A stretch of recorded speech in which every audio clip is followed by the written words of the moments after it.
Continuando con la ley de difusión, habíamos visto que si fuera por la ley de Fick solo, la cantidad de difusión del CO2 tendríamos un delta de P por un área, por un coeficiente de solubilidad que es 20 veces mayor para el CO2 que para el oxígeno, y un grosor de la membrana que sería igual para el oxígeno, para el CO2, lo mismo que el área.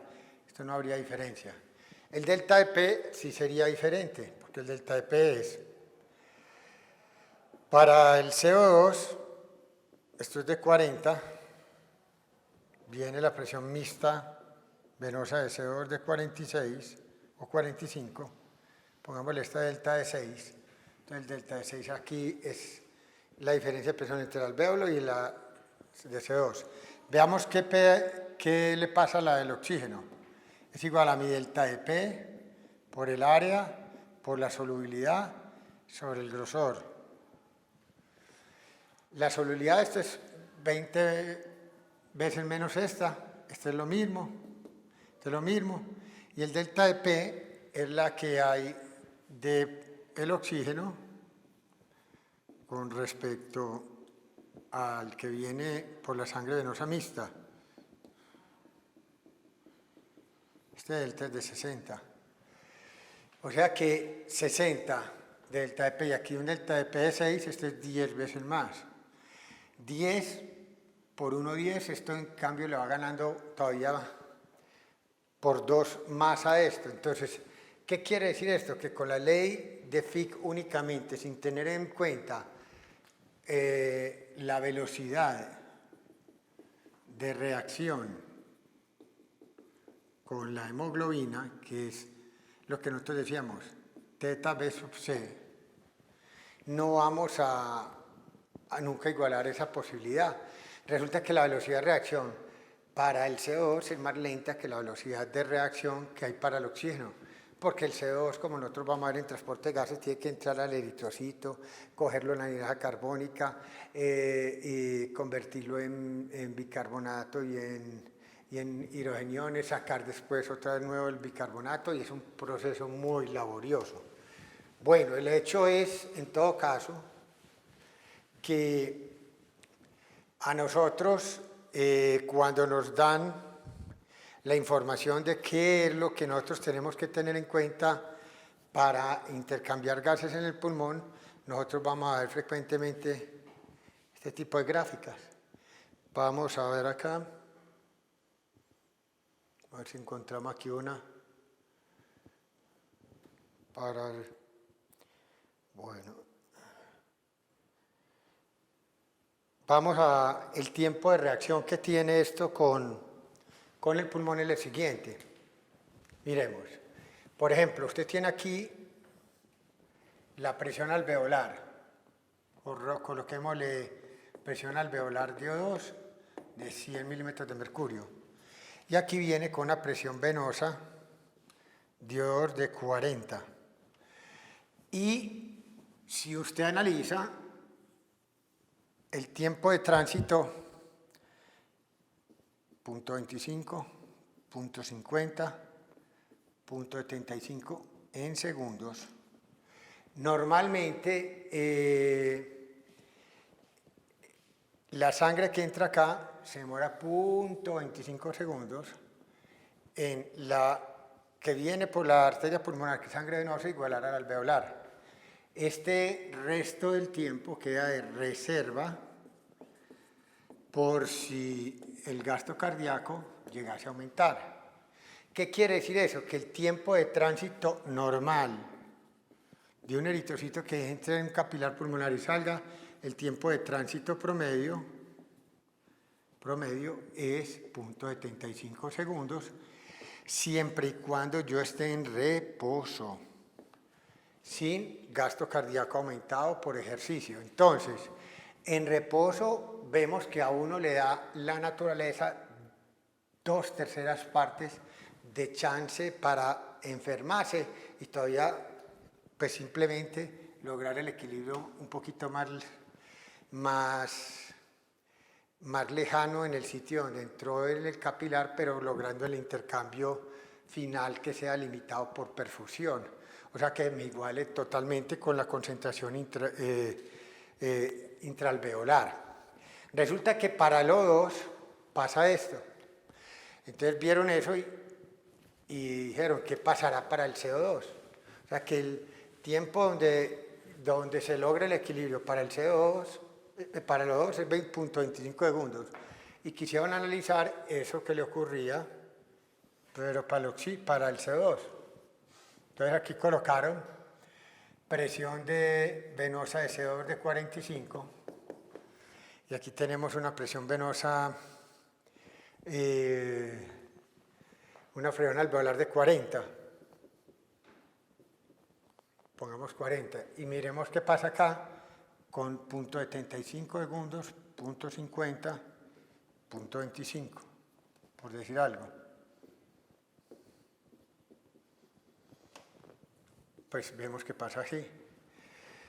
De 45 cae la sangre a 40 y se equilibra con el alveolar y todo este tiempo queda también de reserva.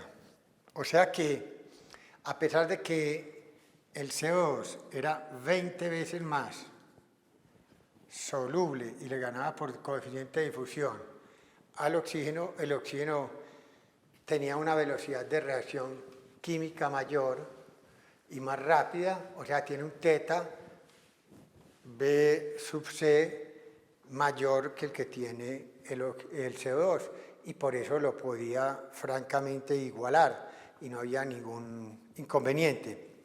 El hecho es entonces que para una persona en reposo se logra el equilibrio de gases al mismo tiempo para el CO2 que para los O2, más o menos cuando lo mínimo que requiere uno es 0.25 segundos de tiempo de equilibrio para que logre el perfecto intercambio. O sea que, como yo soy capaz de igualarme para el O2 y para el CO2 entre alvéolos y los capilares, el intercambio de gases es limitado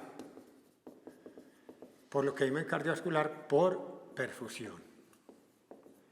Y solo en los atletas élites, donde logran gastos cardíacos de superior a 35 litros por minuto, veíamos que era posible esperar que no lograran demorarse el paso de la sangre a través de los capilares pulmonares, se demorara menos de 0.25 segundos y por eso ellos no llegaban a saturar la hemoglobina que las personas normales. Sin embargo, que las personas usuales como nosotros no hacemos ejercicio olímpico competitivo, el ejercicio no es un limitante para decir que cambió las condiciones de intercambio de limitado por perfusión a limitado por perfusión a limitado por difusión. Eso no se da en el ser humano normal.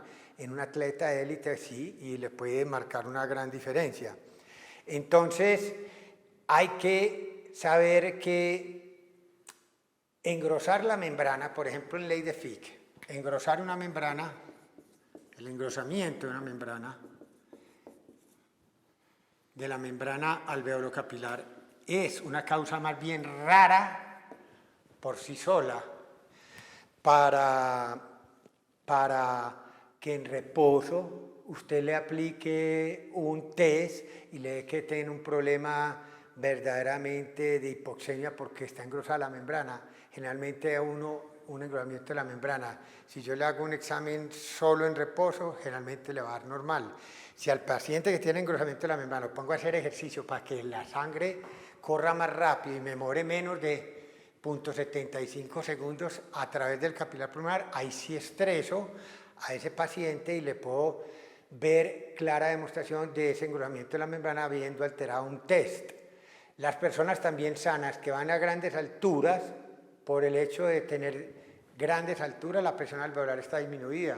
Su delta de P o diferencia de presión con respecto a la arterial, pues tampoco es muy buena como para explicar uno que vaya a tener un buen intercambio. Sin embargo, las personas que son normales, para uno lograrlas estresar bastante, si usted le ocasiona a personas que sean sanas a las alturas, que hagan un ejercicio intenso, ese ejercicio intenso, como vuelve y les hace un estrés, como es que corre la sangre más rápido y se demora menos su tiempo de tránsito por el pulmón, no logra llevar a un intercambio normal, como uno lo esperaría. Uno tiene que tener en cuenta, de todas maneras, que hay causas de engrosamiento de las membranas, que aunque es raro para que se manifieste en un paciente en reposo, son enfermedades que también hay que tenerlas en cuenta, que posiblemente si yo les hago un ejercicio, les puedo manifestar su problema a través de la membrana. La fibrosis intersticial es una de ellas, el edema intersticial, inicialmente el que va a ser edema pulmonar se ve edema intersticial, el edema alveolar, o cuando los capilares están supremamente dilatados, todo eso son aumento de las distancias que me van en un momento dado a mí a disminuir mi capacidad de poder intercambiar gases por engrosamiento de la membrana, que es el denominador de la ley de Fick. Bueno, entonces eso, como norma general, nos sirve para los principios que hemos dicho. Vamos a medir con los test que vamos a utilizar para medir la capacidad de difusión a través del ser humano.